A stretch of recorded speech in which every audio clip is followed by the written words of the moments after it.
Tigreen ijaarama yaasii lolaa jirti. Nulleen akkuma sani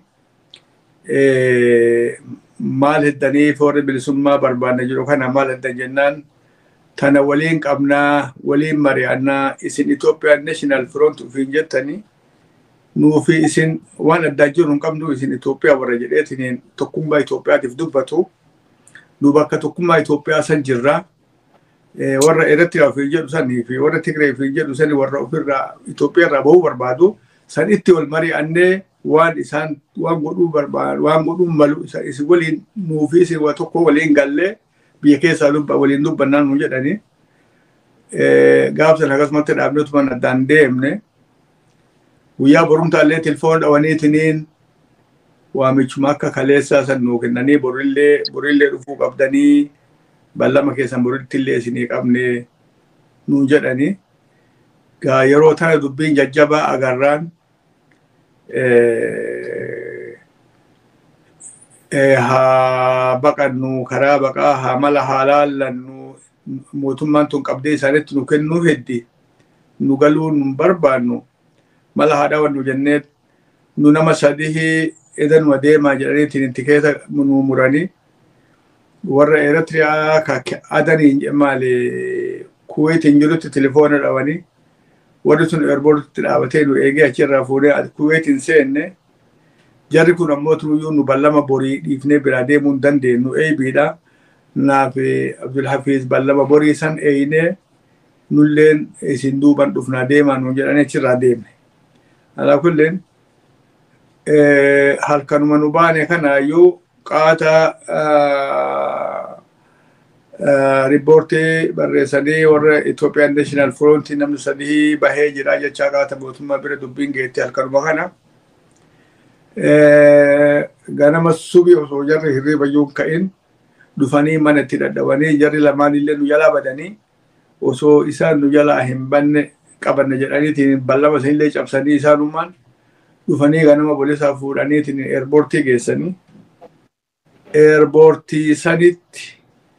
haa Abdulhafiz namni tokko keessa telefoona godhamee bolisaan na eehama telefoona namatti godhaa jedhee telefoona fuudhee intalateen na takkatti bilbilee niitii elemoo gilduutu achi jira mana biraa jirti qoban qabdu mana saniin jirtu itti himaniitiin aboon kunnoo qabamne eerpoortii nu geessanii warra Eritreaatii fi warra Tigreetii dhaamsa kana dabarsii warri Itoophiyaa National qabame jechaa itti himii jedheeni achirraa gaa intalti telefoona goonan jarri fiiganiitii warra Falastiinitti himanii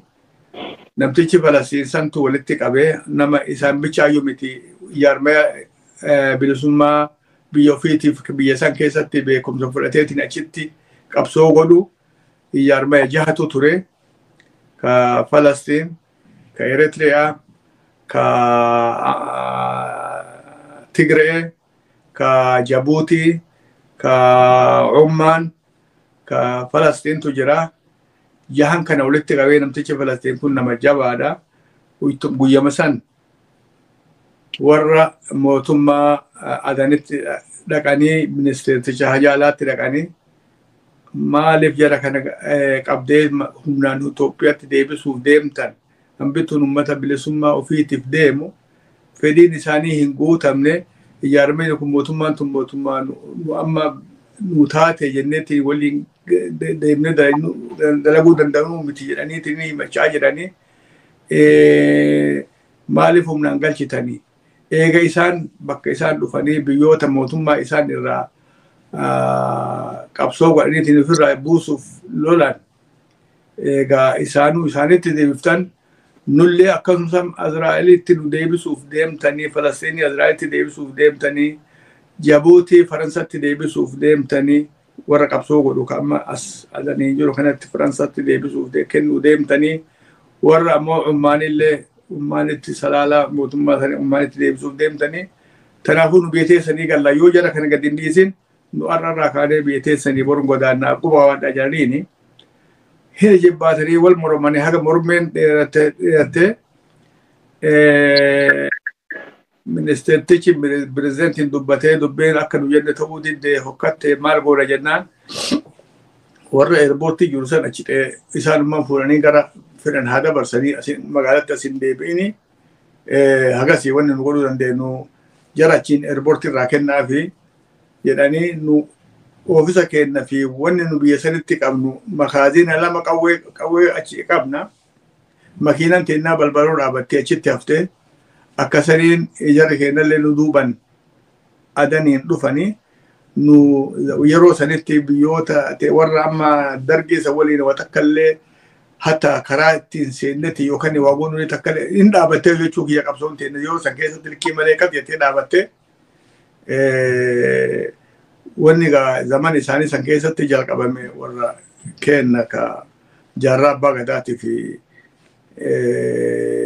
warra kenna ka warra wallaggaa warroota dhufeetiin jaarratti dabalameetiin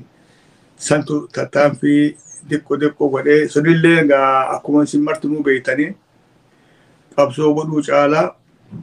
ofii wal loluu bichatti hafte dubbiini namni gara 10,000 gara 15,000 ka Harar keessatti dhume isaan lamaan jidduutti lolli agas dheeratu argame wanni karaa biraa yeroo sanitti sochooni martuu dhaabatee jechuu barbaadetti. Hedduu galatooma seenaa ajaa'ibaati seenaa dadhabbii hedduu qabdu akkasuma namni illee waa irraa barachuu danda'u ifaa jentuun haga hadhaatti faanti isin kaaftan sun hin dhaabanne illee galma sin geenye dogoggorri ifaa ka'a rakkoo seenaa inuma deemaa jirti qabsoon uummata kana rabbi jazaa isin haa kafalu hojiilee isin hojjettaniif. Booddee ammallee sirnuma dargii keessa gad dhufna haga gaafa sirni yaadigi biyya qabatuutitti. Sirna dargii akkasumattuu dhufe waraanni Hayila Sillaasee fonqolchi aangoo qabate faayidaan akka Oromootti yeroo san Oromoon irraa argate jettanii yaaddan maaltu jiramee akka Oromootti faayidaan Oromoon sirna dargii irraa argate miidhama silaa addunyaa mara beeka mee faayidaan maan takka lama jettanii nu himtan jira. Faayidaan dargii irraa arganne dhugaa rabbiitti osoo Oromoon mootummaa san keessatti hedduu jirtu faayidaan nu arganne faayidaa xiqqaadha. Faayidaan sun tokko jabaan ka zaman san keessatti argame kutaan Oromiyaa martinu ijaaramtee aadaa ofii afaan ofiitiin aadaa ofii mul'iftee sirba aadaa isaanii mul'isanii walitti haa dhufanii jedhanii yeroo takka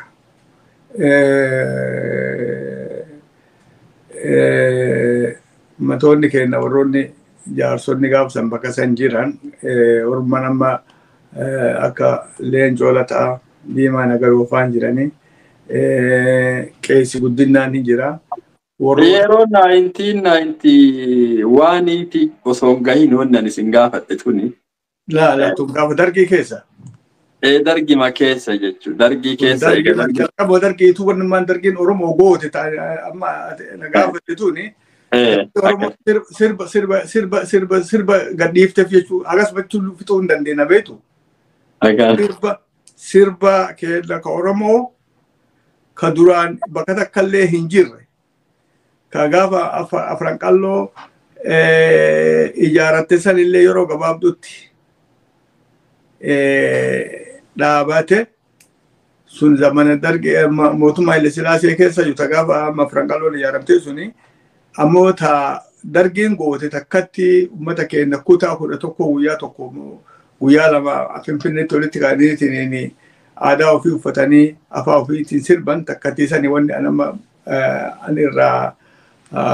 beeku tuuta lammaffaa tama ijaarmaya Oromoon ijaarattee yeroo gabaabdutti baatii 5 ijaatti okaama tokkollee osoo hin gahin ijaarmeen sunillee bakka sanii of dhabee kun gara mootummaatti mootummaa waan san gadhiisetiin mootummaa waliin dalaguu bichatti seenee tokkochi gaara seenee warra kenna warra Wallaggaa sanii ani sanuma yaadadha waan faayidaan isaanirraa nuuf argame. Jaarmanni yeroo san sirna dargii waliin hojjechuudhaaf ijaarame sun maal jedhama? Jaarmanni Oromoo bakka bu'ee dargii waliin hojjechuudhaaf ijaarame. Oromoo bakka bu'ee dargii waliin hojjete hin jiru. Gaafa duraan ijaaraman biyya keessatti gaafa ijaaraman san maal maqaan isii maqaan ijaarmeewwan sanii reef tuqee jira. Icaat Itoophiyaa keessa ta'aniitumaan Oromoof qabsoo godhuu barbaadan gaafa amma ijaarame san ijaaraman. Isaan maqaa Oromootiin ijaarama siyaasaa ijaaratan. Itoophiyaa keessatti ijaarame sadii moo afurii ka gaafsan jiru. Kan maan amma Dr. Mararaa Guddinaa godhuu illee zamana san irraa jiratu fakkaata. Warri sun ijaaramanii ka ittiin quufii yoosuu irraa gara qalaniitumaan yeroo waraanuma qabsoma hidhannooti malee polotikaa ta magaalaa keessa teennee mootummaan nurra jirtu tan nutti hin dhiifne tana waliin taa'uu hin dandeenyu jedhanii warri Macaatuu Lama warra akka Leencoo ka akka Diimaa ka akka Baaroo ummartunuu warra gaafa san gabbaheetiniin ufumaa keessatti wareegaman malee ammoo yaadni isaanii Oromoo keessa seennetiin Oromoo keessanii waan bilisummaa Oromoo barbaanne jecha warra bahe. Yaa hunduu gara dandeettii isaatiin gahee hedduu baheera. Qabsoon waraana bilisummaa Oromoo ta'a haga jaarraa haga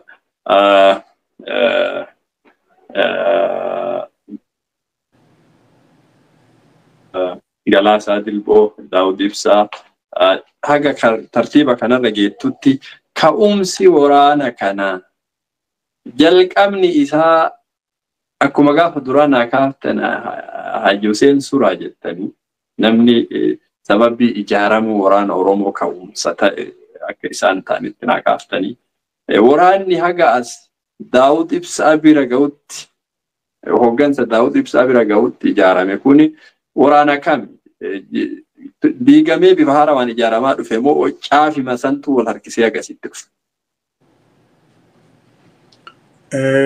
Dura dursoo waraanni Itoophiyaa keessatti qabsoo godhuu ture waraana keenya Kabaalee sani. Waraanni sun haga gaafa dargiilleen dhufee biyya qabatee irra ziyaadaa tahee ol ka'ee guddatee iyyuu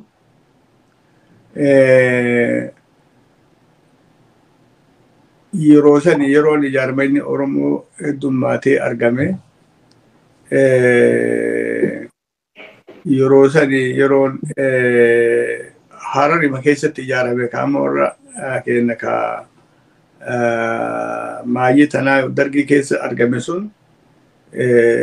warri Wallaggaa Hararitti jaarraa abbaa gadaa walii wal ta'anii ijaarame kana maqaa jaarraa abbaa gadaattu gaafa Somalirraa dhufe baafate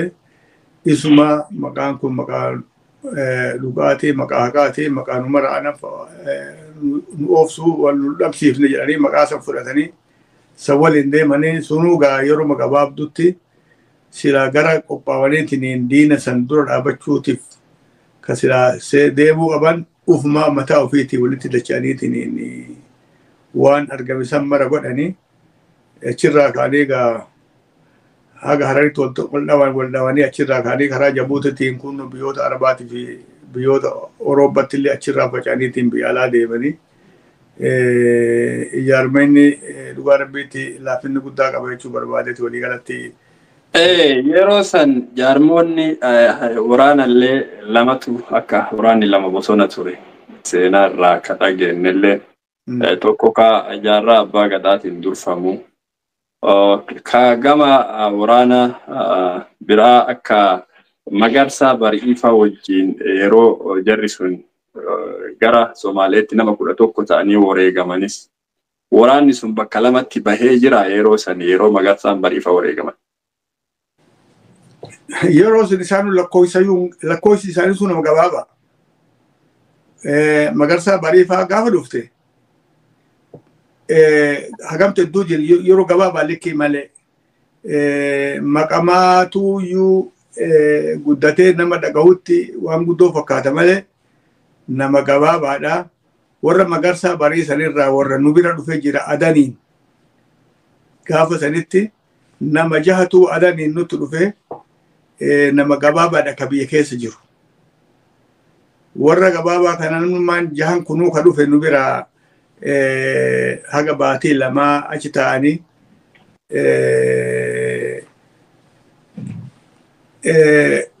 nama isaa warra isaa waame sanii wal dhabaniitu qabamanii hidhaniitiin Soomalitti darbanii namni san godhe illeen warroota keenya ka gaafa duraa biyya waliin seenne Elemoo Gibxi'uutii fi Yusuf jedhamutu jara san hagas walitti qabee jarri sun eegas Adan dhufanii sanittu wal dhabaniitiin gara biyya Arabaa deebi'anii biyya Soomalitti achi deebi'anii warra ammallee Finfinneerraa baheetiniin Harar keessa jiru jira. Warra sanii wajjiin haga nama 11tu keessaa biyya Soomalee deemne jedheetiin achirraa deeme ammoo waraanni dhugamaan ijaarameetiin guddaan jiraachuu hin turre yeroo sanitti likkii malee gabaabaadha. Eegasii egaa waraanni egaa dargiin kuftee wayyaaneen qabattellee egaa wanni taa'ame egaa akkuma isinuu beektanii galatu argame gara biyyatti deebi'uu santu argame. Eega biyyatti deebi'anillee egaa baatii 2-3 keessatti yookaan amatuma tokko keessatti waldhabni isaa lama mootummaa fi ijaarmoota Oromoo. Isii bira osoo achiin gahin bakkii ani ibsinirraa qulqulleeffachuu fedhu takka fakkeenyaaf jaarraalleen dhaaba biraa ijaaree qabsaa'aa ture jedhanii qabsoon jaarraan godhaa ture sunis qabsoon isinis ganama kunoo gaafa Haji Saagdaadii irraa kaastanii Jeneraal Waaqoo Waajjirteen suuraa uummanni kun oofaa ture Hussein Buneefaa Aliyyi Cirriifaa kunniin lakkoofnee warri keessaan baane kun godhaa ture suni akka ufumaayyuu qabsoon sun Oromoof hin godhaminitti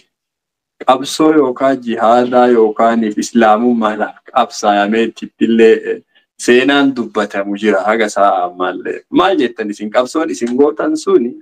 islaamummaadhaaf qabsoo gootan moo Oromoodhaaf gootan? Sani hinaaffatu waan akkasii fide malee waan akkasiitti hin kaane nu gaafa kaanerraa kaane jarri sadeen Oromoon qabdu ijaarmee san keessa jira. Jarri yookaan amantiin sadeen Oromoon qabdu ka Islaama, ka Waaqeffataa, ka Kiristaanallee sadeenu ijaarmee san keessatti wal qixxee jira. Haa Oromoon Islaamaa irra guddattuuti malee nu ijaarmeen kun ijaarmee Islaamaan deemu waan Islaamaatti leellisaa mootummaa Islaamaa dhaabuuf deemaa wanni jedhame takkaatu hin dhageenyellee hin agarrellee fakkiillee hin qaban. Wanni ammoo waan Islaamummaa tun zamana as'aanu kanatti gaafa jaarran adda bilisummaa Islaama Oromoo jedhe san jalqabamte malee achiin dura hin jirtu sunillee ammootuyyuu yeroo hedduu deemuu hin dandeenye. Jaarraan maalirratti gaaf dura adda bilisummaa Oromoo kanallee maqaa gaaf dura Haji Hussein suuraa lafa kaa'e ka isin biyya Arabaa keessatti maqaan Somaalee kan isiniin ta'u maqaa kana jijjiiradha jennaan isin irraa isa achi kaayattanii Itoophiyaa Naashinaal Firoontitti deebifattan booda jaarraan Somaaliyaa irraa gaafa ol seenu adda bilisummaa Oromootitti deebise jaarraan sababni Jeneraal Jaarraan wan adda bilisummaa Oromoo san gadhiisee gara Ayfeelloo yookiin Islaama Oromoo jedhee ijaareetti maali wanni sun maalirratti karaa sanitti deebi'an?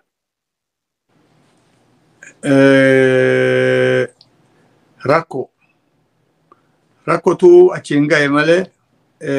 jaarran dhugaa rabbi yoo taate ani gaafa inni qabsoo ta'e natti deebi'e irraa ka'ee haga gaafa amma wareegamuu kanatti wal quba qabna wal beeynallee gaafa inni nu ijoolleedha. Haanurra guddatu malee nama umri malee walitti dhiyaannu jechuu barbaadeetti. Jaarraa waan islaamummaa waa takka waan irraa wanee beeku miti beekta namni gareen nama diina islaamallee qara'ee saniif jecha garasitti fundulu nama akkasiiti miti jaarran dhugatti namuma qabsoo bilisummaa Oromootiif deemu malee abbaa fi haati zariin isaa martinuu islaama taatu malee mataa isaa keessa hin jirtu adda bilisummaa islaama Oromoo ijaaran waan qabaachuu hin turre jechuu barbaadeetti. Wanni ammootunuyyuu eega inni ijaarmaya Oromoo ka duraanuu amata 20 achiin duratti yaanne san inni dalagarra oolchee maqaa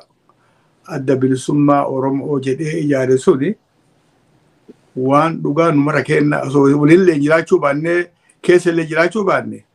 maqaa nu barbaannee jaalanne fudhate. Maqaa san dalagarra oolchee ka gaafa 67 luugitti lallabame san inni fuudhee dalagarra kaa'e. Sini galee suni waan nama gammachiisate. Wanni ammoo eegasii fuudhee isa deebiseetiin adda bilisummaa islaama Oromoo jedheetiin ijaare sun rakkoo isarra geette. Falmata isaanirra geettetiin wanni jaarran abbaa gadaa adanirra Maqdashorraa ol seenee akka gaafa duraa ulee qabatee biyya Hararirraa Baaletti cehetti ammallee Maqdashorraa gaafa eega hidhaallee fixatee 76tti biyya ol seene ulema qabatee seene biyya seenee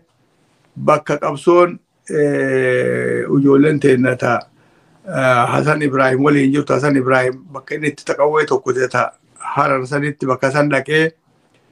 ummata ganda sanii walitti qabee jaarsota biyya san jirtu walitti qabee ijoolleen asitti dhumte sun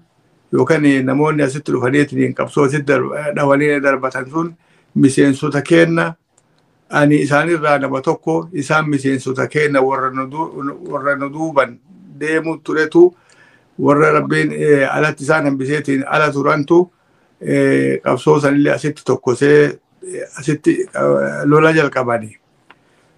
Wanni isaanirraa hafe jirti qawwemmaan isaanirraa hafti jirti jedhee gaafatee ganda san qawwee 2 warruu keessaa fuunee kunoo qawween tuni ta'a bakka lolli itti argametti argamtee kunoo ho'aa jedhaniitiin isaa kennanii qawwee saniin gaara seene yeroo gabaabduu keessatti waraana gara 7,000 moo 8,000 kan inni ijaare itti dhufte warri kenna ka Wallaggaa itti dhufanii waliin haasawanii ijaarmee tokko ijaaranne jedhaniini ijaaramne kunoo kana itti seenaa jennaaniin gaa itti seenanii yeroo gabaabduu keessatti ammallee gaa ijaaramne yoo ijaarame waan ta'uu qabaa waan godhu qabaa bakka qabu darajaa addaan qabaa waan akkanatti wal dhaban gaa eegasii walitti dabalamanii irraa bahan yeroo gabaabduu keessatti wal dhabanii jaarran maqaa silaa ufii baase san fuudhee isaanii dhiise achi siqeetiin muka kaan jalatti maqaa adda bilisummaa islaama Oromoo ijaare. Sunilleen namoota isa waliin jirutu warra biyya keessa jiru warra waraana isaa ta'eetiin isaa miseensa ta'eetiin isa waliin jirutu itti gidde ka maqaan kun ambatana waliinuu ijaaruun deemuun dandeenyu warri kun warra waliinuu deemuu dandeenyu miti nu islaama iyyuu ilmi isaaniillee yookaan beekumsaniillee gaa yeroo maraa beekumsa wal caalaa haalli isaa waan itti argan jaarran osoo beekellee osoo akka goolu kun dhugaadhaa dhugaa mitillee osoo ka jedhullee taate waan humna itti hin qabneef waan namni achi jiru sun buluun irra warra biyya sadii ta'eef jecha maqaa isaan filatan san fudhatee waliin fudhate sanitti adda bilisummaa Islaama Oromoo inni nu osoo ittiin amanin yookaan ittuun amanuu jechuun dandeettan nama meeqatamtu gaafa inni maqaa san baase iyyuu biraa deeme. Maqaan kun nu baasuu hin danda'u. Itoophiyaa keessatti nu Oromoon Islaama bichaa miti jedhee warra hedduutu biraa dhiisee keessaa bahe hin jiran sun haga ammaatti illee nama lafa waliin jiru tana keessa jirutu meeqatamtu jira. Inni illee itti giddameechuu barbaadeeti. Dhugaa rabbiitti yoo taate atiin durallee ani yeroo hedduu waan kana tuttuquu ture. Jaarran gaafa lolli isaan lamaan jidduutti argamee wal fixanii kumni meeqatam walirraa fixanii baqataniitiin Jabuutii dhufanii Jabuutiirraa warri Islaamalleen jaarraa baafate warri Islaamummaa adda bilisummaa Islaama san jaalate jaarraa fudhatee Jidda fidatanii warri ammoo tunuyyuu adda bilisummaa Islaama Oromoo adda bilisummaa Oromoo jaalatillee warroota achi jiru san Jabuutirraa fuudhaniitiin kun Suudii Arabiyaa maali Suudaanin buusanii Suudaanin qubsiisanii achitti gargaarsa kennanii fi yaadaan wal dabarfataniitiin achitti miseensonni isaanii bira dhaqee achitti ijaaraman jechuu kiyya biyya alaatti jalqabeen isaan itti bakka godhanii ta'anii adanii Suudaan isanii gaafa san warri jaarran abbaa gada'aa biyyoota Arabaa keessa bobba'uu jalqabee biyyinni Suudii Arabiirraa gaafa ka'e mootummaan biyyi lammaffaa ta'inne dhufe biyya bakka nu jirru Kuweetiin nutti dhufe. Kuweetitti gaafa inni dhufe egaa warroonni keenya ka duraan zamana dur akka gaariitti isallee wal beekutu achi ture achitti waliin haasoyne torbaan tokko ol waliin teenne ati jaarraa gaafa beetee na dhufte gaafa qabsootti dabalamte maqaan kan kee Abdul Kareem Ibrahim Hamidi maqaan kan keeti. Ammoo tunuyyuu wayita qabsoon itti dabalamteetiin jette jaarraa abbaa gadaa jettee maqaa guddaa kana baafatte. Maqaa kana baafachuun kan kee wanni namatti mul'isu abbaa qabsoo Oromoo maraaf abbaa ta'uudha. Qabsoo Oromoo keessatti Islaamni ka jiru yookaan Oromoo keessa Islaamni jira. Waaqeffata jira. Kiristaana jira. An ambata nama raayyuu hin bilisoomsaa akka nama jedhee itti amaneetti fudhanne nullee fudhanne atillee fudhatte. Abra ammoo tunuyyuu maalitu bakka Oromoo teenne ta bakka sadi jirtu. Ta kiristaana osoo jirtu. Ta waaqeffata osoo jirtu. Ta Islaamillee osoo jirtu. Islaama bichaa qabattee karaan kun ati goote kun likkii miti dhaabadhu jennee qaabne. Wanni ati goote likkii miti. Adda bilisummaa Oromoo jettee ijaaratte sanirratti maaliif hin dhaabatin sanumarratti hin moromin sanumarratti hin du'in jedheetiin halkan sadii wallaahi bira teenneetiin kadhachuu turre. Warri isa waliin deemu dhugaateessanii jedha. Ammoo jaarran dhugaateessan jechuu bira jiru. Abboon kun namni kun abbaa duulaati. Abbaa ijaarmee saniiti. Waan jedhe sana deebi'eetiin nyaachuu hin barbaadu irratti du'aa jenneetiin osoo nokkatti wal moromnu tilifoonni alarraa jaarratti bu'e. Tilifoonni kun eessarraa dhufe BBC London irraa tilifoona godhaniif. Nu BBC Londoni isin dubbisuu barbaanna. Adda bilisummaa Oromoo waliin dubbannee jirra. Adda bilisummaa Islaama Oromoo jedhan isin jedhanii isinii fi isaanillee waliin bakka takkatti dubbisuu barbaannaan nu'ee hamtaa jedhanii gaafatan. Kabajamtootaa fi jaalatamtoota hordoftoota Oromoo 360 sagantaan kutaa 5ffaadhaa itti fufa agarsiisu. Kana share gochuudhaan YouTube channel Oromoo 360 subscribe gochuudhaan seenaa dogoggora qabsoo Oromoo keessatti dalagamaa ture kana namni hundi irraa baratee akka jijjiirama dhufuufis hin dogonkorreef seenaa kana qabannees ni dhiyaata.